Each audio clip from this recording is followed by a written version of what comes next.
Do you want to improve at a quicker pace? Check out GITGUDracing.com. I've coached hundreds of drivers, from real-life racers to sim enthusiasts, who experience rapid improvement after just one session. And while investing in top-notch hardware is great, imagine how much more you can elevate your experience by adding coaching to the mix. My methods are practical, aiming to break down complex concepts into easily digestible bits that are simple to understand.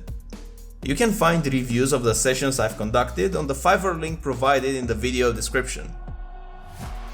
Let's elevate your racing skills together. Now for the track guide. For turn 1, what I use as a reference for braking is the 50 meter board. Actually, the middle of 150, because I'm looking at the 50, but I won't brake at the 50. I'm braking around here, which is more or less in the middle distance between 100 and 50. And the important thing about this corner is that you really want to apex as late as you can. So you really want to drag the trail brake into the corner while using the second gear and turn as late as you can. So this is the beginning of the curve, we want to avoid it. Still trailing, still trailing, still trailing at this wall right here. Whenever I'm very close to it, I'm apexing around the wall, and that's the moment in which I put the power down. It was a bit too early, just a bit too early. You will see it that I don't gain that much compared with my previous lap. I braked a bit too much, but that wall will be the reference there. Now going into the next corner, I'm using this curb, so mount this curb while being in 4th gear. Keep in mind I'm using Connor setup on this track guide, so it's not the fixed setup. It might be different for you. So for me, 4th gear, mounting this curb right here, and at the end of the curb, or very close to the end of the curb, I'm braking, turning into the corner and downshifting to 3rd. The goal is to cut as much as I can from this almost to the grass with the right tire. So right now the right tire is very close to the grass. Then putting the power down, hitting that 100% throttle, which is very important. And right now I'm just trying to basically push the car into the wall in front of me. I want to bring it as close as I can to this wall, so that while at 100% with the steering wheel straight, almost looking like I want to crash into this wall, I will just brake whenever I judge the distance in front of me. Basically, I try to get this time with 100% throttle. So keep that 100% for a second or so, and then drop the throttle, face this wall, and then slightly turn the steering wheel and apply a bit of the brake. You don't really need to brake that much. Because this is a cambered corner, all the grip is in the upper part right here. So you want to avoid having the inside line, you really want to stay on the outside here. So riding this outside line very close to the green and then using this curb on the exit. And right now you will gain a lot of time if you will be early on throttle there. So you really need to be confident. Now for this corner, high speed corner, first of all, I'm using this part of the track with the left tires.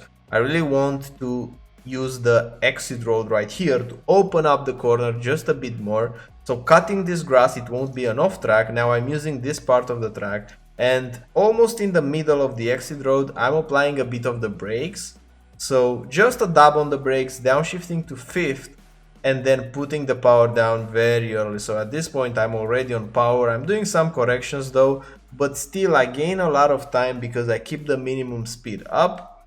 Going around this curb, you can carry even more speed than what I did. So ideally my car will be on this part of the track, on the curb on the left side. This means this lift was maybe bigger than I needed. So keep that in mind.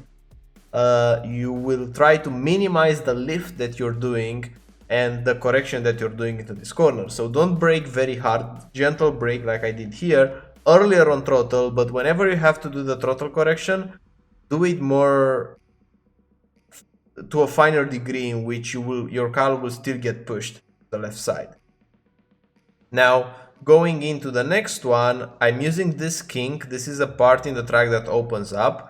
I bring the car all the way to the left, and whenever I hit this kink, I'm applying the brakes, downshifting to 4th and aiming to cut this curb without hitting the orange sausage curb on the right side, which is a bit tall. So just cutting all the way towards here, Now getting back on power and pushing the car to this part of the curb.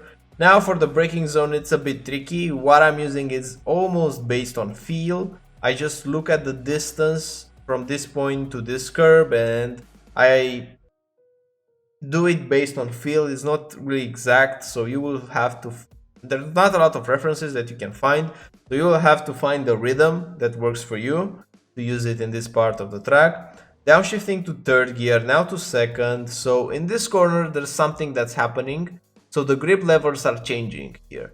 So whenever you're going initially into the corner, just a second so I can rewind, right now there's not a lot of grip going in because the corner is cambered.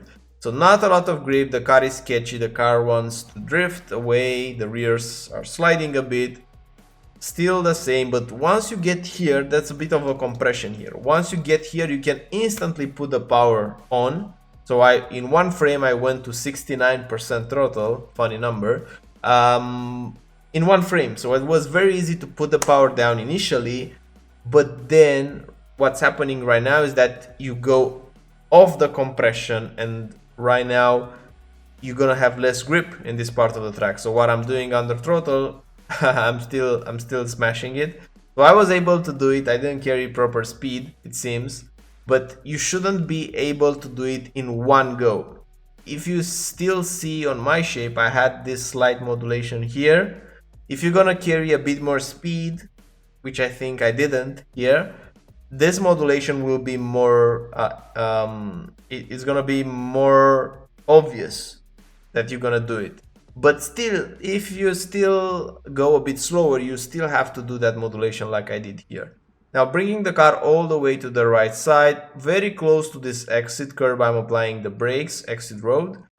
In third gear, staying in third gear and just trail braking, still trailing is the same thing. When you're doing this rotation, the car will be very unstable. At this part of the track, the car is going to be sketchy, but when you hit the compression right here, you will have a lot more grip.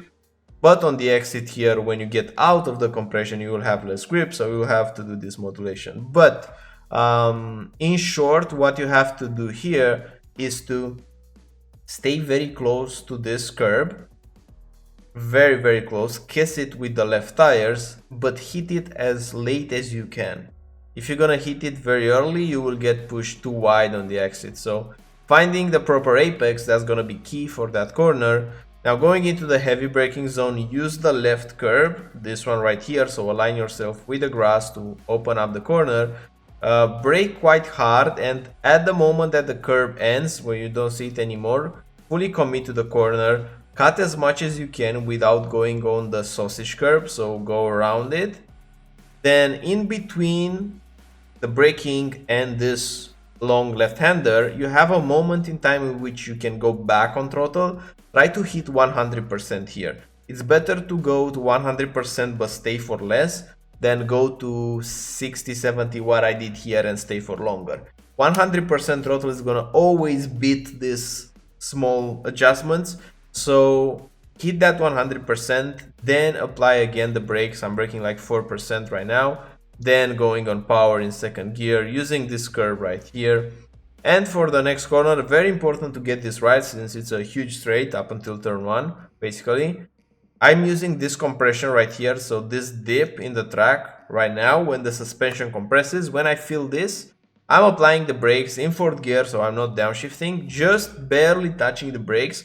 You don't really need to brake hard. The softer you're gonna brake, the better it's gonna be, because the tire temps are gonna be better. You will turn more, you will carry more speed, but also the car will rotate more with less braking because of the tire temps. And apex very late. Put the power down nice and early. I had to do a small correction. The apex was a bit too early, and that's gonna be your run up until turn 1. So very important to not overslow the car into this section of the track. And in short, that's a track guide for the new Zandvoort track in iRacing with the F3. I hope you have a great week ahead, and I'll see you on the next one. Bye bye.